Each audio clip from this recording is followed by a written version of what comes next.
You're looking at a scene in a home in Afghanistan that you would never have seen even just a few years ago when the Taliban was in power. Watching TV, even owning a TV, was forbidden. But many people kept their televisions hidden all these years, hoping one day for a change. And boy, has it changed. Afghanistan's television industry has flourished since the fall of the Taliban in late 2001. There are now about 65 TV stations across the country, and more than 80% of Afghans in the larger cities have access to a TV. There's even a 24-hour satellite news channel. Tonight, as part of her ongoing series, Afghanistan, What's Next?, Susan Ormiston introduces Canadians to two young, bright, and brave TV personalities who are pushing boundaries and breaking new ground.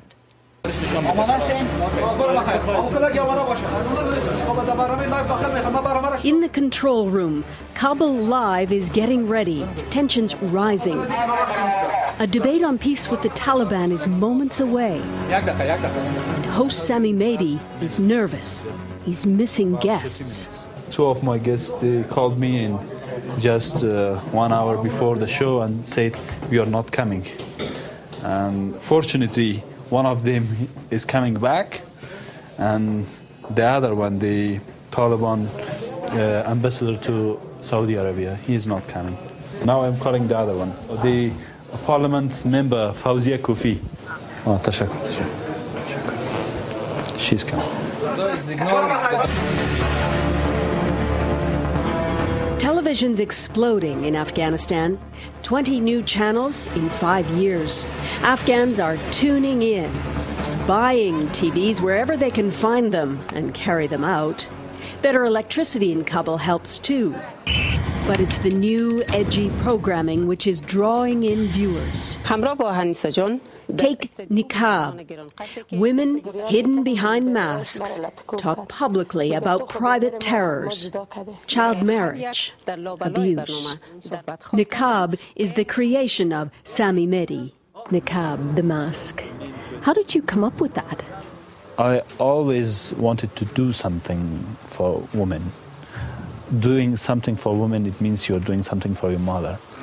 I'm sure the people will change their mind, especially men will change their mind, and they will understand that most of behavior they have with women is not good, and it's against law, it's against Islam. Do you ever get threatened because you're trying to do controversial programming?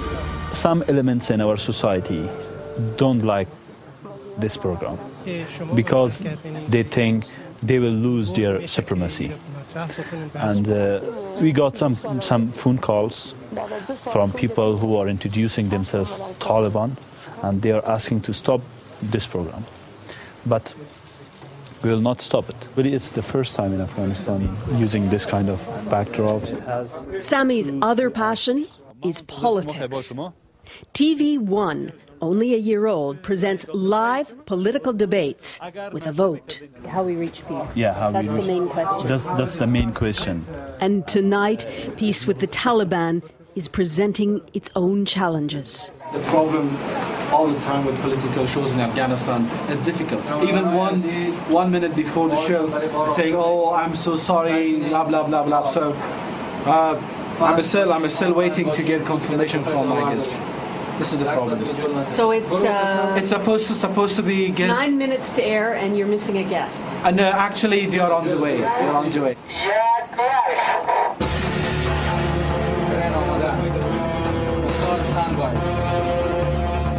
In the end, peace with the Taliban gets open debate, a rare event in Afghanistan. They have a voice, and there is someone to listen to them. Many in this audience are opposed. They vote 2-1 against. Are they ready to speak up and speak out? They want to be involved in each moment and every second. Sometimes they think they are making the future of this country. That's why in the very short time, this program is now so popular. Actually, the time was just 60 minutes, but we increased it to 90 minutes. Because everybody wanted to talk. Yeah, everybody wanted to talk. Sami Mehdi, a new generation of Afghans remaking the future. While political debate can happen, there is still a lot of content the Afghan government tries to ban. Soap operas and music videos are top of the list. Private channels do sometimes defy the bans, though for the most part they don't show kissing or affection between men and women, with one recent exception.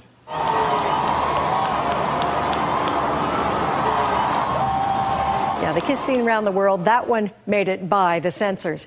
Still, television does remain an area of conflict in Afghanistan between Western influences, Afghan political influences, and conservative elements. One woman who personifies that conflict is called the Afghan Oprah.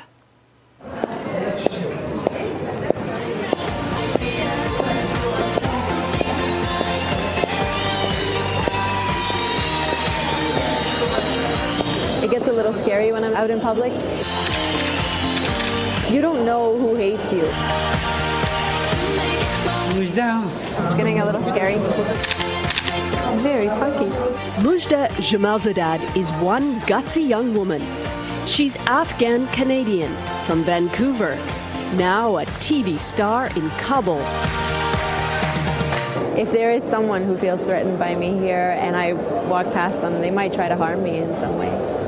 You know, so it's a lot different being famous in Kabul and going around in public than it is in the West.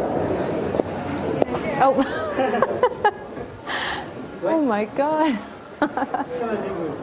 Wow, it's like life-size. Actually, this was in my CD cover. I heard that my picture was here, but seeing this picture here in Afghanistan, it freaks me out a little bit.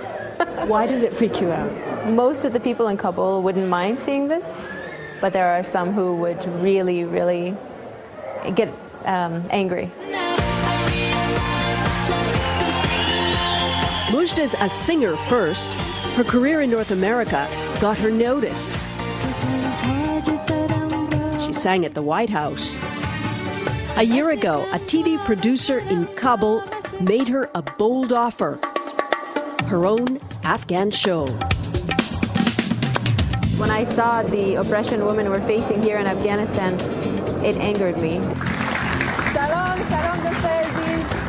The Mujda show, inspired by Oprah, pushes buttons on taboo topics, like advising women living in intolerable marriages. It gets to that point where someone's going to end up killing themselves or burning themselves to death. It's better to get the divorce. And that was a pretty scary topic to discuss, because even my uncle called me and he said, "You should not be discussing this on TV. This is not your place." Yeah, I still did it. She tells us of a woman who drove hours with her husband to watch a live taping. She took me to a corner and she said, "You know, ever since my husband saw that episode on child abuse, he has stopped beating our children." Mujda's fast on her way to becoming an Afghan diva, on TV ads, hosting Afghan Star. Her own star is ascending just at the right time. I thought after a year of running the show, maybe I will go back to Canada. You know, when I see my show is actually making a difference in helping people, I can't, turn my back on it. So I can't leave. I mean, there's so much work to do. Susan Ormiston, CBC News, Kabul.